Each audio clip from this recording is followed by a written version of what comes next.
Today's episode is sponsored by P3R because they are gearing up for the marathon. The Dick's Sporting Goods Pittsburgh Marathon weekend of events all goes down May 2nd and 3rd. There's the big race and also a half you can run or walk it, the 5K, kids events, and more. So whether you're a first-timer hoping to push yourself to new limits or a grizzled ultra marathoner with tons of experience, there is space for yins. Use code CityCast15 to save 15% off any registration. That's thepittsburghmarathon.com. Use code CityCast15 for 15% off any event.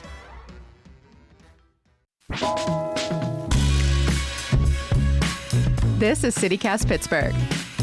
I'm Megan Harris, and here's what Pittsburgh's talking about. Do you personally use AI, like the chat bots, the creative stuff, any of it? Yes, I use AI. What do you like about it? I like that I can workshop ideas and not have to bother a real person about it. Is there anything about it that like drives you nuts? I would say that I don't love how chatbots are so flattering. You know, it does put me off. I don't love that. I have heard that if you tell it to stop being so sycophantic, it will do that. I haven't tried it for myself. I kind of like the flattery. I won't even lie. But if you do that, the problem is that then it'll just be like contrarian, just to be contrarian. Oh, then it's needlessly mean. That's a good pro tip. Yeah. Okay, I am with Alice Crow, the lead Pittsburgh reporter for Technically. You have been writing about all the things, well, some of the things, I guess, that power AI, especially here in Pennsylvania. A lot of the time, that's a data center. One of your recent headlines put it so succinctly, WTF are data centers and why is everyone fighting about them? So let's start there. What actually is a data center? A data center is a physical space. It can be a room, a building, or a multi-building facility. And essentially, it just houses IT infrastructure, which is code for servers, which are tiny little computers that store and process data. It's tons of them. Like you just held up your fingers like as if it's like a quarter, but it's like, I assume millions and billions of those inside these little rooms and buildings and multi-building facilities. Yeah, just a bunch of servers and they're holding data and they're processing it. So the way I explain it is, you know, maybe it's querying a chatbot, you know, like ChatGPT, but it can also be you're downloading a movie on Netflix or you're sending a file over Gmail. All of these digital services require data centers to hold that data and to send it and to process it when you query or something like that. So this idea that it lives in the cloud and not on my personal computer, that's all an illusion. It does actually have to live somewhere. I just don't have to think about where that closet is. Yeah, the cloud is a data center, essentially, or many data centers, or the cloud is a physical place. It's not as mystical as we'd like to think, as people like to think it is. So why are people fighting about them so much? At least here lately, because I mean, one of the things I found fascinating about some of your reporting is that you point out these things have existed for 80 plus years. Yes, but in the last couple years, of course, AI tools have become mainstream. And AI, you know, one of the defining features is that, especially with large language models, they have to be able to access tons of data to be able to have the output that they do. So with that comes the need for more storage and more data and more ability to process that data quickly. And that's where we're seeing these hyperscale AI data centers become more popular. And, you know, I think for a lot of communities, this is the first time that they're ever hearing about a data center. That's kind of why I think in the last couple of years, and in 2025 specifically, data centers really exploded in the public consciousness. Yeah. What are the criticisms, the concerns that you're hearing from folks? So I think probably the first is energy consumption. It's really hard to know how much energy these data centers use, but they operate 24/7, and they not only have to power the servers inside, but they also have to power like backup generators. Like one of the features of a data center is that it has to be running all the time. Yeah. So if there was an issue of a power outage, you know, you'd have to these backup, often they're diesel generators, like those have to be powered as well. I think there was a 2024 DOE report, and it found that data centers use at least 4% of the nation's electricity. And by 2028, that could be closer to 7 to 12%. Okay, 4% felt low, but 7 to 12 feels really high. Yeah, like it's a lot of electricity that's needed to power these data centers. They're the most energy intensive buildings in the country. So with that comes the obvious environmental concern, right? Because where is the energy coming from? Of course, like a data center could be, it could use solar power energy, but that's just not super common in Pennsylvania. I've heard of it, but I didn't get the sense that that was normal. No, because you would need like a lot of solar power. Like you would need a lot of solar panels to make that happen. Yeah, I mean, and we joke all the time here in Western Pennsylvania, you ain't getting a lot of sunshine, a lot of UV around here at any time of the year, but especially not in the winter. No, that's why I'm so pale. So yeah, it's just not common. And so natural gas is often the source of these data centers' energy. Environmental groups are obviously opposed to that. Yeah. The backup generators, they can just a low humming noise all the time. So there's like noise complaints that can come from these types of developments. Water consumption is another big issue that comes up because you have to keep everything cool. Exactly. The servers, they get hot. And so the modern way to cool them, and this has changed over time, but is to send water through these tubes to kind of keep everything cool. But to do that, you have to chemically treat the water. So you can't really reuse the water for like anything. And this has caused some issues as well, because where's the water coming from and where is it going when it's not being used anymore? I knew that we were using water. I didn't know we were pumping it full of chemicals to do it. Okay. Yeah. That's more to chew on. Yeah, that is one of the issues.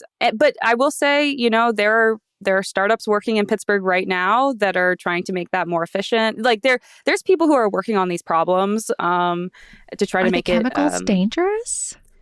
You couldn't drink it. That's for sure. Like, don't drink the water. But yeah, so there's a noise complaint issue. There's what is this doing to the environment with the energy it's using? And then there's water consumption concerns. Talking about just like that natural gas component, I mean, Pennsylvania is a huge producer of natural gas. We talk about energy all the time. It's like kind of a pride point for a lot of our leaders. Does that make us a more attractive place for these? Like I've heard about them more out west, which makes me feel a little bit better because they're kind of a boogeyman right now. And the further away the boogeyman is, the better I feel. But I mean, maybe I'm wrong. Where are we on the scale of attractiveness? We are very attractive, I would say, based on what yes, we are very attractive. Don't worry. But it does make me worry. Yeah. Sorry. We're hot. It's bad. So we are attractive for a couple reasons. One of them is the natural gas reserves that we've got. Another element to data center development is where are these developments going to be? And a lot of the time, developers are attracted to industrial sites that are no longer being used. Pennsylvania has a lot of those. Former coal plants, a lot of examples right around Pittsburgh of this, where developers are picking an old industrial site that's been abandoned, and they actually plan to generate their own power as well. Yeah. And that's going to become definitely a bigger thing, data center developers developing their own energy as well, because that's a really big push right now on a legislative side. Local reps are saying, hey, we want data centers to generate their own power as well. So that's considered a good thing as of right now. Yeah, I mean, it might be a good thing for your electric bill because data centers can impact that on two planes. One is on the supply side. So the cost to supply electricity is just going up. And that's for a bunch of reasons. But one of them is, the demand for electricity is going up. And part of that people are attributing to data centers and how much electricity they use. So obviously, supply and demand, when supply is lower than demand, price increases. The other way that it can impact your bill is on the delivery side. So to get power to your home, there has to be infrastructure that carries that electricity. And our grid is really old and needs a lot of upgrades, very expensive upgrades.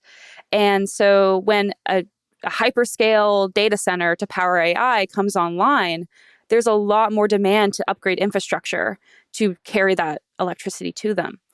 Now, those costs to upgrade the grid, utilities spread that across all of us. And so there's been a really big push in the last year for data centers to pay for those upgrades more, and for data centers to either generate their own electricity or pay more for the electricity they get from the grid, to kind of offset our rising electricity bills as just everyday consumers. How's that go? And are they get anywhere with those proposals? Great question. So a lot of the legislation that has come up, it was introduced late last year. So a lot of this stuff is in committee. So nothing's passed. There's no widespread regulation on this stuff in PA. But about an hour ago, what? About an hour ago, the governor said in his budget address today that he's going to introduce a bunch of criteria that data centers would have to meet in order to get quick permitting from the state and also to enjoy tax benefits. Which he's talked about a lot. I think it's pretty fair to say Shapiro's been a big proponent of data centers and especially the jobs that, gets attributed to their development. Interesting, though, that he's dangling the carrot and stick. You know what I mean? Yes, we want you because that's been the message for the last year. But if you want to come, you now have to play ball, or at least that's the plan. The budget address is just all kind of noise until someone makes it official policy. Yeah, he's urging the House and the Senate in PA to pass his criteria. So yeah, this is all talk till that happens. But yeah, he has switched up a bit. And I think it's because, based on what he said in this announcement I just read, it's, he's listening to the community and he's hearing how concerned people are about these developments in their communities. And he's saying, okay, you know what? These are some criteria I want to set on these data center developers.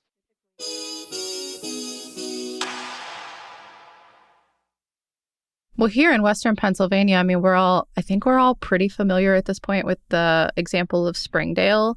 And you've reported on it with much more depth, but it kind of felt like all of the ducks got in a row before the community was really aware of it and had not taken the safeguards. And that's not to blame them. How do you know what you don't know?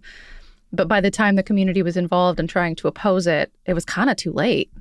Yes. And that's a really big overarching lesson for other communities. Once you're learning about the data center, it might be too late to stop it. And in the case of Springdale, the developer had bought the land and they adhered to all the existing ordinances that were required for their project to be approved.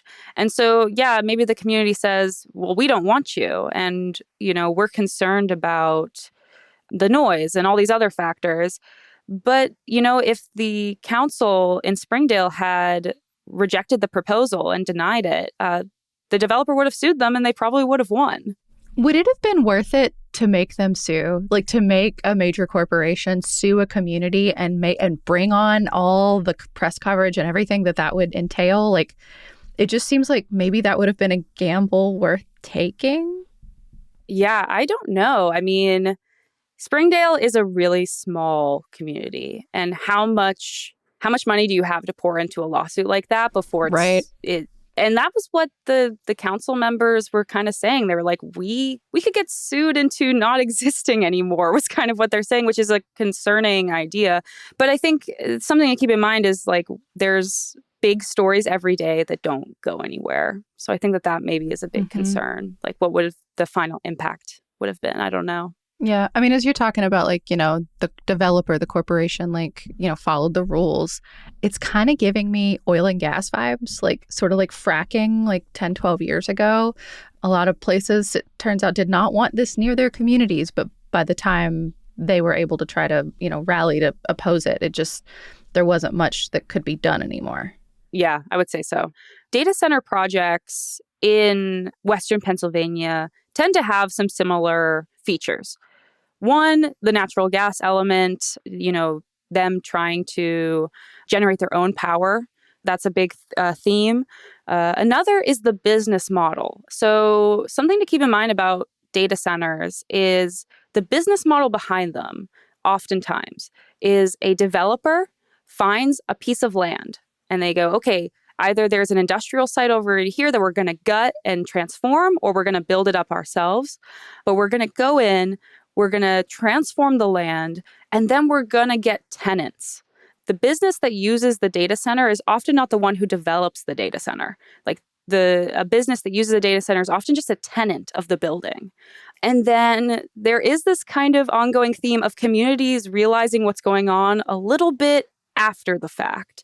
Springdale, like we just talked about. But another example is Upper Burrell and New Kensington area. Upper Burrell, come on, native Pittsburgher. Sorry. I'm truly like in the city. Anyway, so in that area, there's a company called Tech Fusions. They bought the old Alcoa site, and they've got their first tenant. And just in the last couple weeks, there's a community meeting planned, and it got canceled because of the snowstorm. But I dropped in on that a pre-community meeting about it. And, a lot of people were just learning about this. And so, it's a big theme of like, oh, wait, you're here? I didn't realize. So I would say that those tend to be the themes I see. Do you have any advice, counsel for communities? Because, one thing I'm just so struck by is that like there doesn't seem to be like a clear and obvious way to track whether these things are coming anywhere near you anyway. Like one of the best resources we seem to have at the moment is a community advocate who made her own map and has widely publicized it. It's excellent, by the way. We'll link it in the show notes. But if you're watching for this sort of thing and you get a whiff of it, then what's step 1, step 2, step 3? Like, how can communities at least be involved in the process? Maybe they don't even want to oppose it, but maybe they want to know and approve, I would definitely be watching if you live in a community very close to an old industrial site. I would keep my eye out. Did someone buy this recently? Who's bought the land? Who owns the land? See, this is why public notices matter and old school newspapers, because you can see the land sales, Yeah, exactly.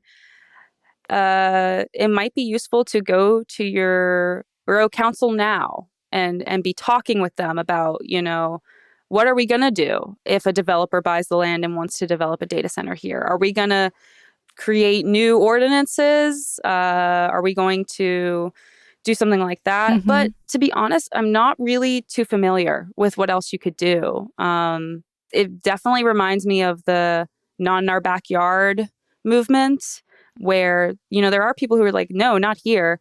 But sometimes you just don't really have a lot of power to make that decision. Well, if you are a borough councilor or you work in your township or you work for the city of Pittsburgh and you know how governments can set regulation and avoid these, please let us know. We would love to hear from you. 412-212-8893. You can also email us, pittsburgh@citycast.fm. We love to know the ins and outs of like city government in that way. Alice, before you go, what do you think the lifespan of some of these data centers is going to be? Like the concept has obviously existed for a long time, but as you like kind of zoom out, I guess, like, is this going to be legacy tech? Like, is this 20 years from now, will these still be humming along? Or will like the latest and greatest something replace them? And we spent all these billions on something that's just going to get abandoned too. As long as we have digital lives, data centers will exist. And so as our digital footprint increases, I think the demand for data centers will continue. I don't think AI tools are going anywhere. I think that they're becoming part of our world. In my mind, data centers and their efficiencies, how they work, those will probably change and those will be upgraded. But no, I don't think data centers are going anywhere as long as we continue to live online. Yeah.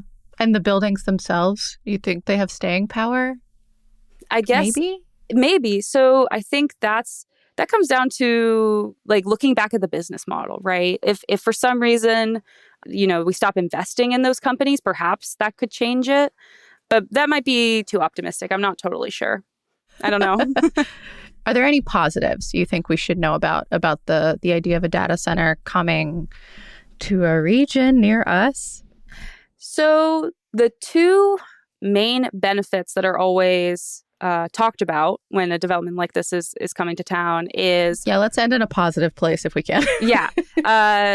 The taxes. In the case of Springdale, they could hypothetically get tens of thousands of dollars more in tax revenue every year from this site. Who knows how the developers plan to pay that? It's this issue of oh, well, if billionaires paid their fair share in taxes, it's kind of that same thing. And then also jobs, right? So that's a big point that's made there's a bunch of construction jobs for sure that will be created when it comes to transforming these sites. The long-term jobs, that is just something that's a little bit less certain. So, it might take thousands of construction workers, but there might only be less than 100 jobs that are created at the site permanently. But again, one job is someone's job and how they pay for food. So who am I to say, oh, that's not enough work? And then there's also always talk about the ripple effects, how it could impact, if one more person moves to the town to work at a data center, then they go to dinner somewhere down the road and they pay for other services and in the community. So there's a possible economic impact from this. It just is, we still have to see kind of what the trade-off is for that. There's a lot left to watch.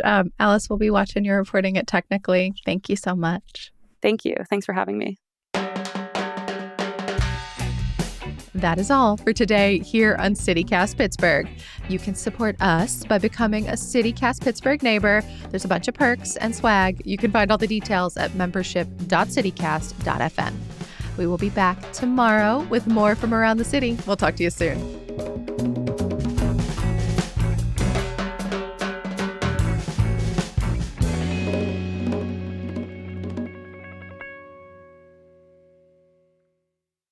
My phone also fell halfway through. I didn't hear it.